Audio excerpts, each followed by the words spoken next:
L'INSEE l'a annoncé la semaine dernière, les Français cette année se sont montrés plus épargnants que les années précédentes, avec 17% de taux d'épargne brute du revenu, du jamais vu depuis les années 80.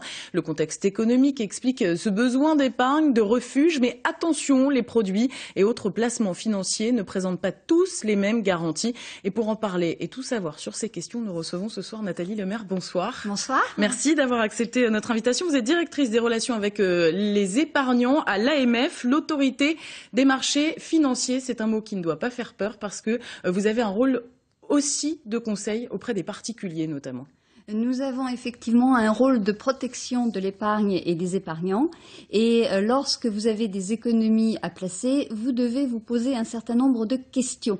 Et vous devez le faire en fonction de votre situation d'un côté, c'est-à-dire vos revenus, les emprunts éventuels que vous avez, vos dépenses, mais également en fonction de vos projets. Vous n'épargnerez pas de la même manière si vous épargnez en vue d'acheter une voiture ou en vue de préparer votre retraite. Alors comment s'y retrouver justement dans la jungle des produits bancaires, Nathalie? Expliquez-nous un produit sécurisant, efficace aussi. Alors, vous devez vous poser 3 questions. La première question, sur quelle durée souhaitez-vous épargner? La deuxième question, est-ce que votre argent doit rester disponible à tout moment? Est-ce que vous souhaitez pouvoir y faire appel? Et enfin, la troisième question est très personnelle. Elle dépend de votre profil d'épargnant. Êtes-vous prêt ou non à prendre des risques? Alors, ce qui est important aussi de rappeler, c'est que à la moindre hésitation, à la moindre, au moindre détail que l'on ne comprend pas, faut pas hésiter à demander des conseils, à vous appeler, pourquoi pas aussi. Ah ben, vous pouvez tout à fait nous joindre sur un numéro de téléphone que nous gérons avec la Banque de France, le 0811 901 801, mais il ne faut surtout pas hésiter à se renseigner et à poser des questions. De quoi est-ce qu'il faut le plus se méfier? Je pense aux frais bancaires notamment. Par exemple, nous faisons des visites mystères au sein des établissements bancaires et nous nous sommes rendus compte qu'effectivement, les frais n'étaient pas suffisamment expliqués aux consommateurs. Lorsque vous avez un produit d'épargne, en ce moment, les rendements sont plutôt bas.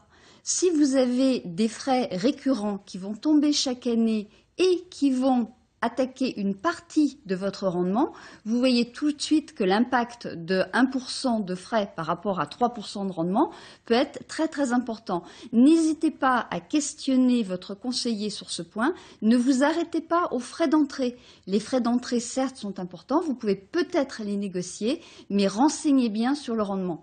Pour autant, si vous voulez, les frais ne sont pas le point essentiel qui doit vraiment vous guider dans votre choix.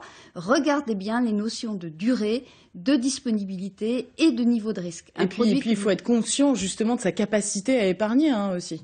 Oui. Faut pas faire n'importe quoi, faut pas partir en bourse avec une petite somme si on n'est pas aguerri aussi. En fonction de sa situation et surtout, vous ne devez pas écouter les sirènes de certains escrocs. Vous pouvez tout à fait avoir déjà vu dans votre boîte aux lettres ou alors sur Internet des publicités qui semblent extrêmement alléchantes. Devenez trader en 24 heures, arrêtez de travailler. C'est possible ça. Ah ben, ce serait très très bien. Ah ouais. Gagnez jusqu'à 10 fois votre mise.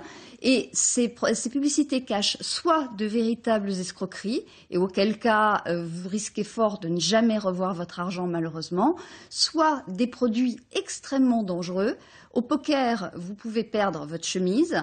Avec certains de ces produits et ce qu'on appelle l'effet levier, par exemple sur le forex, le marché des devises, vous pouvez perdre jusqu'à 400 fois votre chemise. C'est beaucoup plus dangereux. Vous appelez si jamais on hésite. Merci beaucoup Nathalie Lemaire d'avoir répondu à nos questions. Et puis je vous donne une adresse qui peut servir, www.ams-france.org. C'est le site justement de l'autorité justement de régulation des marchés. Merci beaucoup. Merci à vous.